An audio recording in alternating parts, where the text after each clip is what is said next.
Have you ever made pottery? Have you ever wondered how it's got from this stage to this stage? Look at this table, folks. Look how wonderful all these wonderful things are. Today I'm going to find that out for you. I am at the Arts and Crafts Centre, and this lovely lady is Miss Brenda Shallow. How are you? I'm fine, thank you. Well, I'm intrigued to find out how you do it. It's something I've always admired. So I'm going to wander around as you explain it, and let's show the viewers how it's done. Okay, it's very simple. We go to the site and we dig our clay. This is how it is from the ground. Okay. Does this have stones in it? Well, we pound it and sip it and soak it and strain it. It's a little process there, processing procedure. And then we get it kneaded. We put it in our drying baths for a few days, like a day or two. These are the drying baths right here. Okay. They carry a heat. It's plaster Parish and carries a heat, so it helps to take out the oxygen quickly. Okay. And then we knead it and it becomes like this. You can see some of it here. When it is kneaded, it becomes like this. It's flexible and it's being able to use. Let me feel that. It is. It's quite sticky, isn't it? It's like plasticine. Yes, it is, definitely. And then we can form it into anything at all. If you have an idea, you can just come and take your clay and get started. Okay, let's see what you're working on at the moment. Okay, I'm working on this pot. It's a flower pot, but it's in the form of a coal pot that someone asked to make to put in their home. And I'm not quite finished, but as you see here, I am working on it. It has to be cleaned up. It is not up to this standard yet. I still have a little work to do on it, but I am hoping to complete it by this afternoon. Fantastic. Now let's go across and take a look at the middle process to get us to this point. This is Mr. Nabina Koka. He's a Japanese, and he's here to work with us for 2 years. He's a trained ceramist, and he has a lot of skills you'd like to impart. Wonderful. Okay, let me have a chat with him now. Continue what you're doing. That looks very impressive. Let me come around here so the viewers can see. Are you pressing your fingers down in the middle of it there?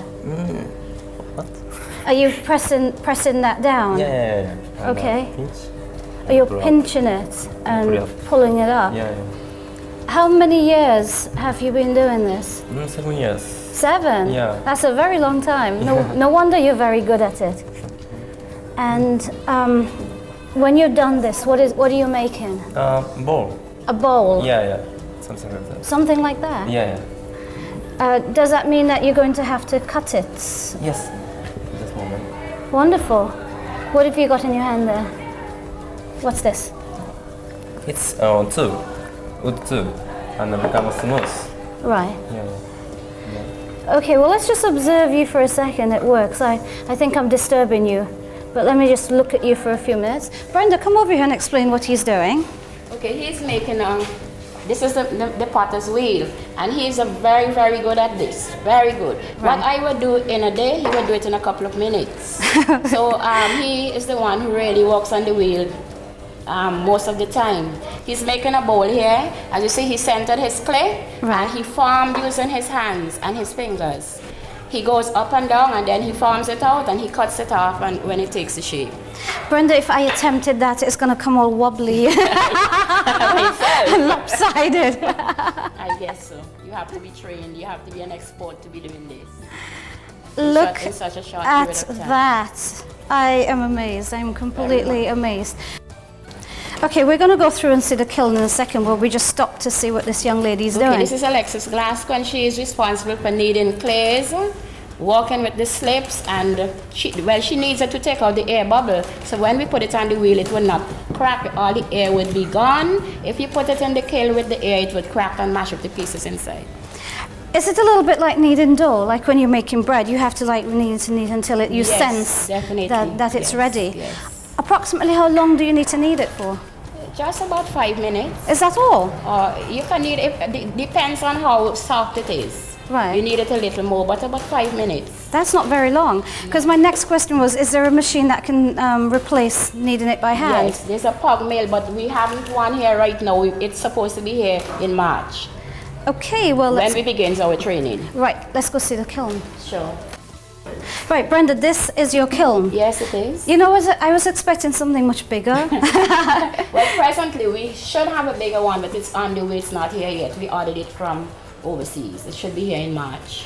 I know we can't open it at the moment because it's still hot. No, it's not. There was a firing being done yesterday and it's still hot, so it can't be opened right now. Does it have to cool completely Yes, before it you can do It it? do have to cool. And how would you, what's this? Is that like to Okay, insulate this is- it? Yes, this is just to keep it very warm. And how would you open it? Would you take the Just lid lift off? the lid off, and there's a attachment there that hooks it to a certain way, so it can't go right over. Okay, I understand. And what would you do? Put them in layers? Yes, we use props to put shelves on it, and we pack our ware on top of those shelves. There were 3 layers of shelves in there.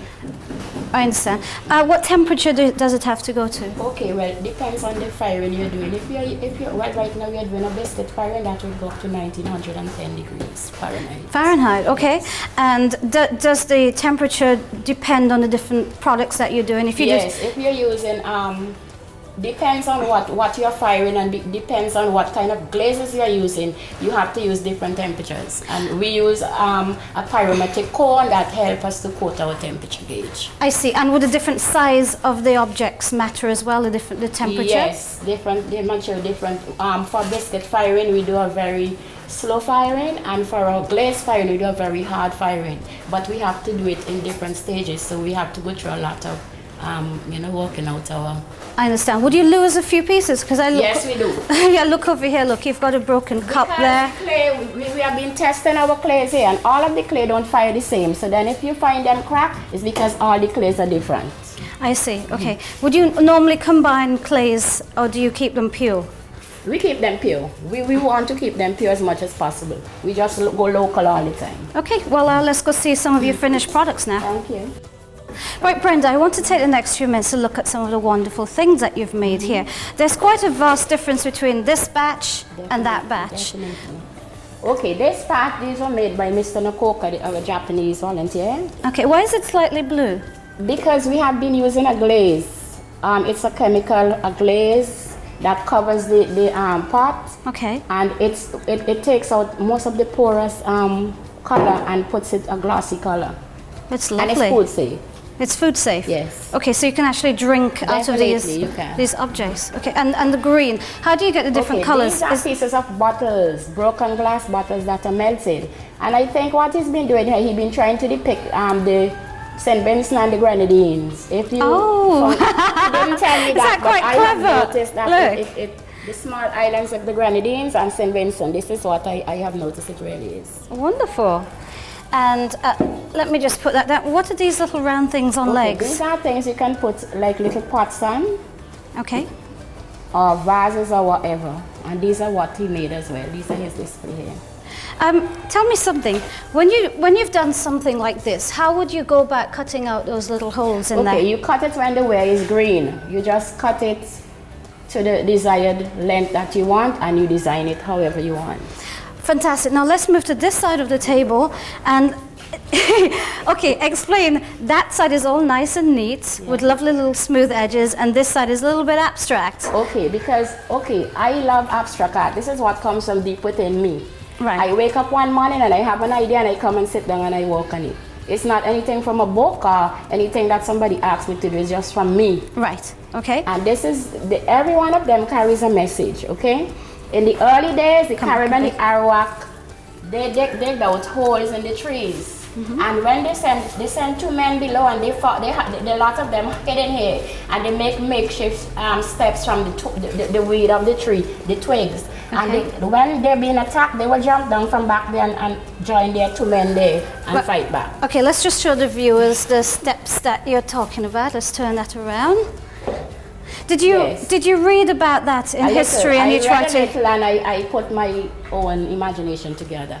Okay, now these ones remind me of, the Lord of the Rings movie when they had the talking trees. That he looks like one of those talking tree characters. Okay, well, he has 2 faces. Okay. One face is that of a seahorse, and this other face is this of a night owl. Now I'm trying to depict land and sea life, Okay. as you can see here, but it can be used for other things. You can use it as a flower pot, or you can put letters or anything inside it. It's wonderful.